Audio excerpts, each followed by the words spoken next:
大埔宏福苑5級大火造成以百計人命傷亡，被形容為香港一個世紀以嚟最致命嘅火災。全家人都係用，我知道啊，不過都係我屋企人都係。就係想快啲救佢出嚟，生又好死又好，救佢出嚟先，唔想留喺嗰度。即係睇住我媽個單位咧，嗰啲火入晒咁睇，自己又救唔到佢哋。呢一場火點解會高速蔓延呢？主要就係有一啲樓梯或者一啲窗度，我哋發現咗一啲發泡膠，呢啲係非常之易燃嘅物品。連續8棟樓一齊做呢個維修，一齊去架設棚架同埋維護，造成咗呢個風險。大火無情，不過火場就展現人性光輝。我心同佢哋斷命，同埋成個家係冇晒，煲啖湯都係大家都會係比較溫暖啲嘅。有啲地方需要杯麵啦、紙尿片啊、成人，因為知道好多老人家唔關究竟佢係咩區邊一度事，都要幫手，都想支持下咯。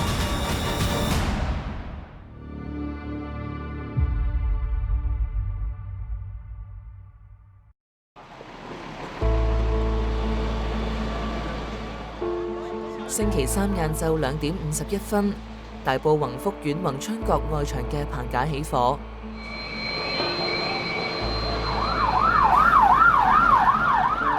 11分鐘之後，即係3點02分，火警升為3級。3點34分，升為4級。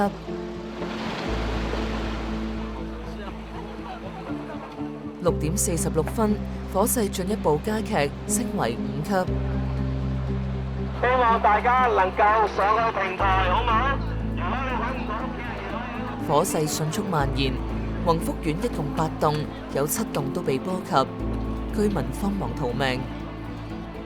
打開個窗望到燒到好冚冚聲，第5座度燒咯，跟住咪執嘢啦，走人啦，出面都嗌晒要火燭啊，走啊走啊走啊，咁啊走出嚟咯。我住第2座嘅，而家第2座都燒到通咗啦，啲屋都，我哋而家真係好慘啊，都唔知想點啦而家，睇到好心痛啊，個個都咁嘅樣。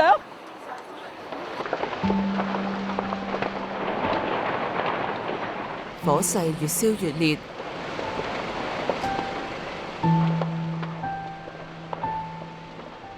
登記翻個單位啊！唔少居民焦急尋親。你係全家人都係用，我知道啊，不過都係我屋企人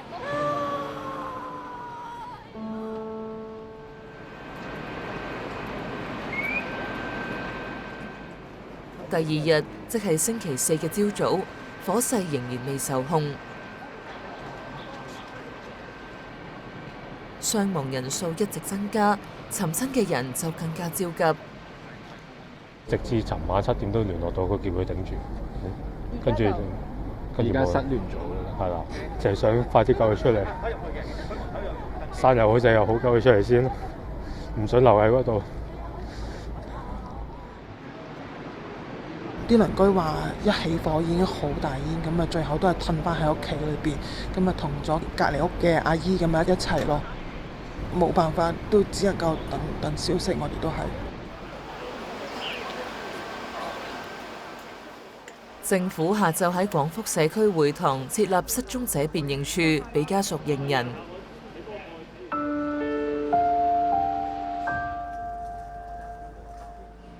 唔少人出嚟之後情緒激動，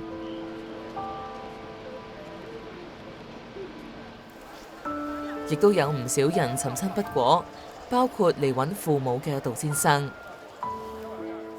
睇到新聞翻嚟，四處揾。又打電話揾唔到，我入到去都係睇相，仍然係未揾到，都冇㗎啦，應該有奇蹟啦，希望係。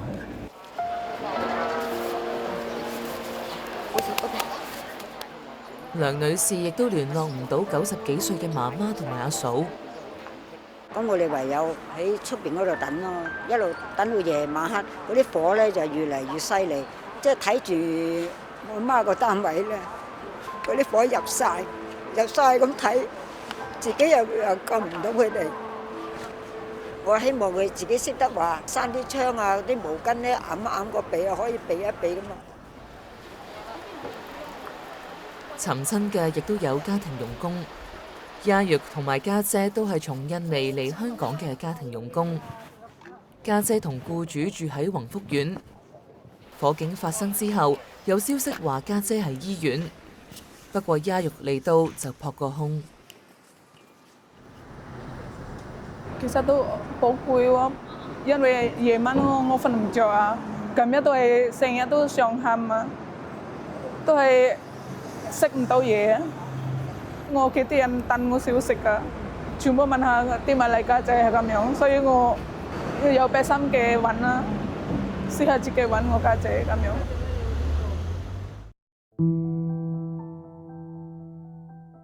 唔少家屬四處尋親，有啲就喺社交平台發帖文，有人話收到女朋友嘅信息。話火從隔離屋燒到過嚟，好辛苦。問有冇人有女朋友嘅消息。有父母同5歲嘅女同埋家傭失聯20幾個鐘，遍尋不獲，最終得到嘅消息係天人永隔。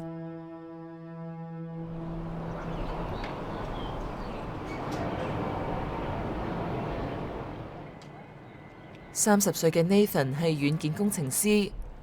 佢睇到宏福苑大火嘅新聞，知道好多人失聯，又知道有市民自發整嘅網上尋人表格，因為太多人登入而單機冇辦法使用。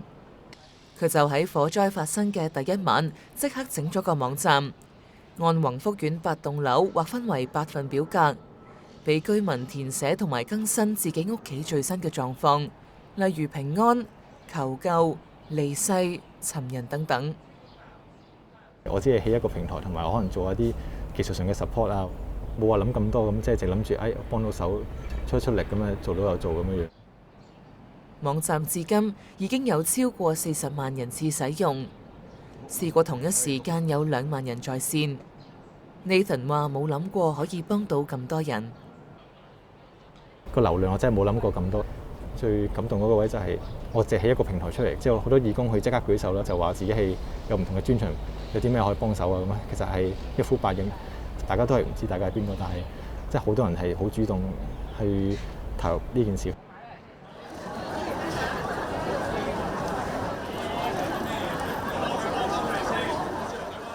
自發幫災民嘅仲有唔少熱心嘅香港人。區內有多個地方都有物資站。市民自發嚟做義工，唔止帶嚟同埋整理物資，仲畫埋物資地圖，等災民更加容易揾到需要嘅物品。滾水，唔好意思，唔好意思啊。梁先生同呢幾個人並唔認識，佢哋透過網上群組自發過嚟，推住幾箱水、一籃香蕉。哥哥有冇人幫手啊？呢度，幫手前面同埋後邊。唔該晒，哥哥。佢哋要繞過封路範圍，兜好大個圈送去消防員休息嘅地方。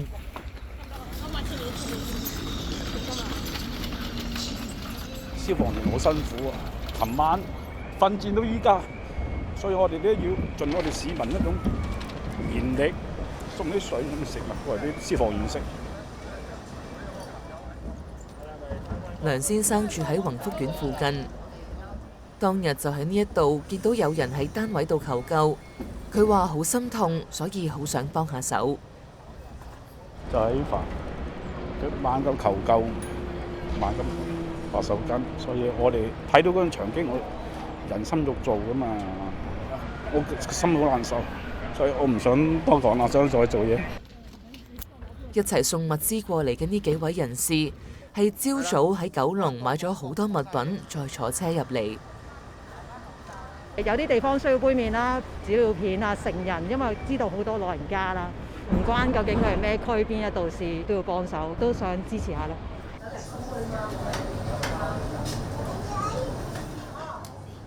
喺大埔墟開車仔麵店6年，亦都係大埔居民嘅寶姐。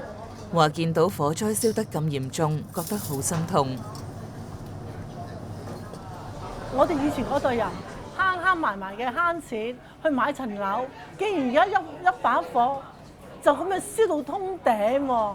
你唔係一間半間屋喎，係你望落去係100幾200間景屋喎。我心痛佢哋條命、個家產同埋成個家係冇晒。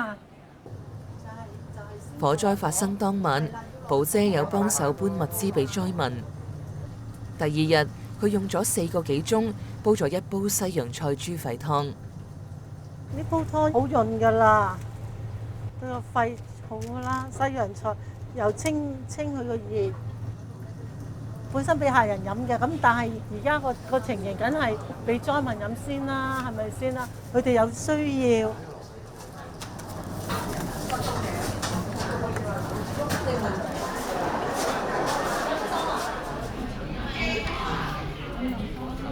小濕熱啊，因為啱啱煲好㗎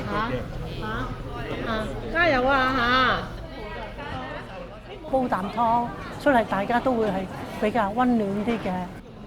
多謝晒你哋。多謝。做到嘅嘢盡量做咯，只不過係，所以要做出嚟唔係十全十美，但係好過唔做啊，好過淨係就手旁觀喺度睇。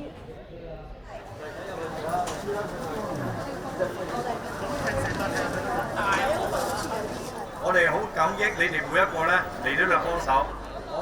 開餐廳嘅謝雙明見到今次火災範圍咁大，好多居民都無家可歸，佢就同附近幾間餐廳商量送飯盒俾災民。再嚟後邊，再嚟，我哋係啦，分一啲。消息傳開之後，好多義工就自發過嚟幫手。結果呢一條街就變成區內其中一個物資站。其實有好多義工自己走過嚟，1個鐘頭後已經有200幾人嚟到呢度，就攞埋好多嗰啲物資，唔係淨係大埔人幫大埔人，係有好多係住喺東涌、離島，仲有幾個外國人。當我哋有問題發生嘅時候，係原來係咁齊心，呢個係香港嘅精神。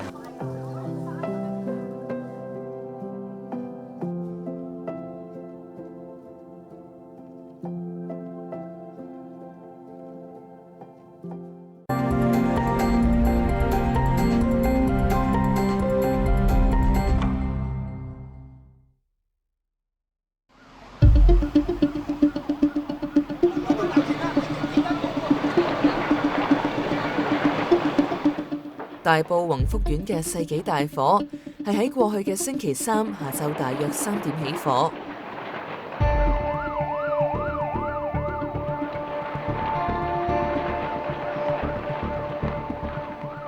徹夜仍然未撲熄。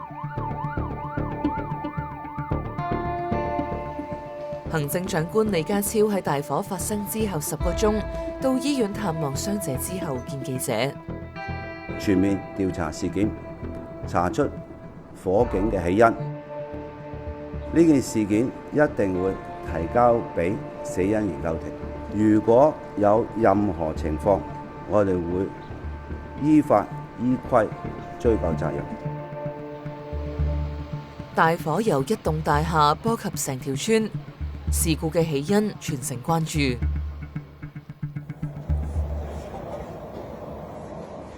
發生大火之後，網上流傳一條片段，懷疑有工人喺竹棚上吸煙。學生，你又喺度食煙啊？呢個應該係宏昌閣嚟嘅，着晒火。搞錯啊！嗱，呢棟咁樣着晒火啦，已經下邊。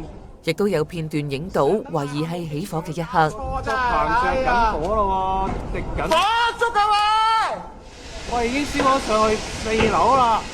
片段見到火舌由下而上燒上去。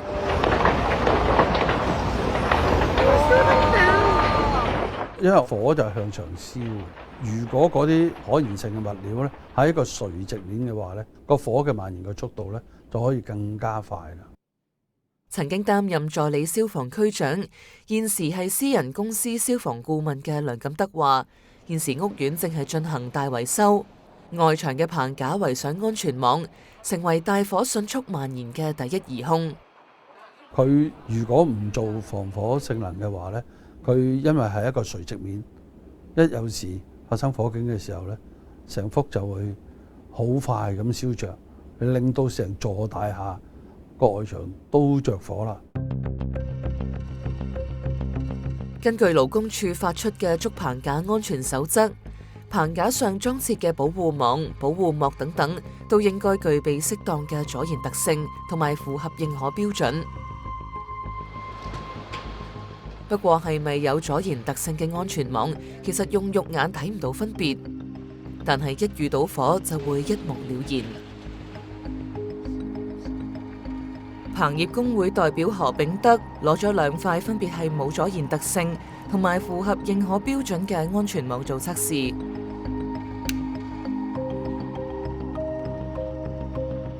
有阻燃嘅網冇着火，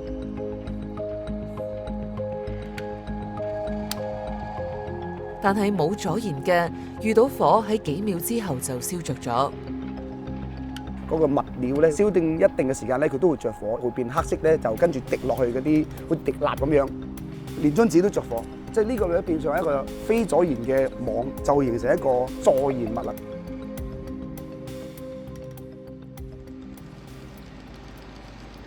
保安局局長鄧炳強喺事發之後2日話，大廈嘅棚網、保護網達到阻燃要求。化驗咗大廈嗰啲嘅棚網嘅嗰啲嘅保護網啊，我哋嗰個初步化驗咧係發覺佢係達到咗係一個阻燃嘅要求嘅。消防員喺救火嘅時候就發現另一個元兇發泡膠。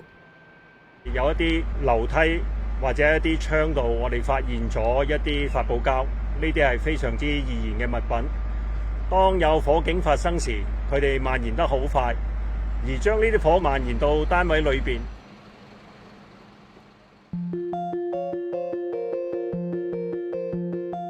翻查屋苑大維修工程嘅承辦商喺舊年年底發出嘅通告，話喺施工嘅時候會用發泡膠完整咁將玻璃窗遮蓋。何炳德話：現時一般新起嘅地盤好少會用發泡膠，但係唔少進行大維修嘅地盤都會用。佢話現時無論屋宇署或者勞工處有關外牆工程嘅指引都冇提及到發泡膠，所以發泡膠並唔屬於禁用物料。做生意嗰個角度嚟講，既然我都冇違法嘅，我一定係揀一啲最低成本嗰樣嘢去達到一啲最高利潤嗰個結果㗎嘛。業界人士話發泡膠非常易燃，我哋再嘗試用火機燃燒地盤會用嘅發泡膠磚，好短時間就燒，而且燒得好快，兼且嗰啲煙咧係黑色有毒，嗰陣煙好攻鼻、好刺鼻。火燭嘅時候咧，啲發泡膠係黐喺個窗嗰度嘅，個物體仲喺度燃燒緊，可能會令到個窗爆裂。咁裏面本身喺度避緊難嘅啲人咧，就聞啱呢種有毒嘅氣體嘅話咧，咁我覺得呢個對佢傷害性係非常之大嘅。除咗易燃之外，宏福苑入面多棟樓、多個樓層嘅窗戶都同時貼上發泡膠，業界人士認為做法唔合理。咁我覺得即係你喺施工嗰陣時，你可以用咪臨時保護住先咯。做完批檔，你咪拎走咗佢咯。亦都唔需要話喺當你未做嗰陣時，成年長嘅時間已經將人哋個窗戶封咗啦嚇。我唔明佢點解會有咁嘅安排。大火最初起火嘅位置係橫窗角，火勢好快就向左右兩邊蔓延，形成火燒連環船嘅效應。全個屋苑8座大廈有7座都陷於火海。工程師謝偉正認為，即使現時冇指引或者法例規定，但係承建商都唔應該同時8棟樓搭設竹棚同埋圍網。就算個棚你計晒數點都好，即係好多時有啲，例如而家你啲世紀颱風500年一遇啲雨又好咩都好，始終有啲嘢擺得耐，就算你做足咗跟咗法例法規，始終有啲風險嘅。有人認為呢一場大火快速蔓延係同竹棚有關。商討推進金屬棚架去取代。事發之後第2日，特首宣布，發展局已經同業界會面，商討推進金屬棚架取代竹棚架嘅路線圖。事實上，發展局已經要求今年3月21日或者之後招標嘅政府公務工程、新起樓宇嘅工程合約要採用金屬棚架。有業界人士就認為，今次大火嘅高速蔓延同竹棚架無關。好啦，已經燒咗有10幾20秒，咁出嚟咧都唔見有着火，而且嗰個火力係相當之大嘅。竹係好無辜嘅，大佬，點解要關咗竹事呢？一啲易燃物料，假設存放喺嗰度嘅話咧，一旦發生火警，唔理你係咩材料搭出嚟個棚架，一樣會冧。金屬一定比竹係耐燃啲嘅，俾啲技術性數字你講，竹大約250至300度就會燃燒㗎啦。金屬嘅燃點係1000度以上，但係佢嘅熔點係500至600度左右。因為金屬燃點之前會溶啊嘛。但係如果去到最極端情況，佢真係溶咗咧，就真係個承托力就會有影響。竹同鐵都有各長處同短處啦。竹樣嘢就輕，咁如果真係去到咁唔好彩，佢真係燒咗跌落嚟嘅話咧，咁就冇咁重嘅。鐵係一個好重嘅物料嚟嘅，咁如果成個倒塌嘅話咧，可能有第二個影響。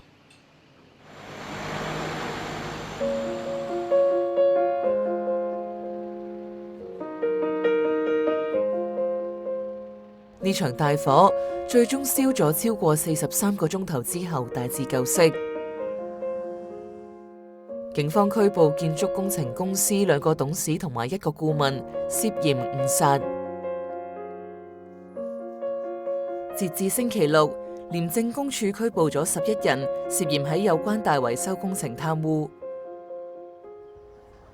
消防處表示，宏福苑8棟大廈火警中唔能夠有效操作，將會採取執法行動。其實法就有法㗎啦，而家喺度嚇，亦都有規範、有指引出咗嘅。如果我哋唔去做規管嘅話，呢類咁大型嘅火警嘅事故咧，會重複又發生，就會更加危險。咁我哋就變咗生活喺一個惶恐之中。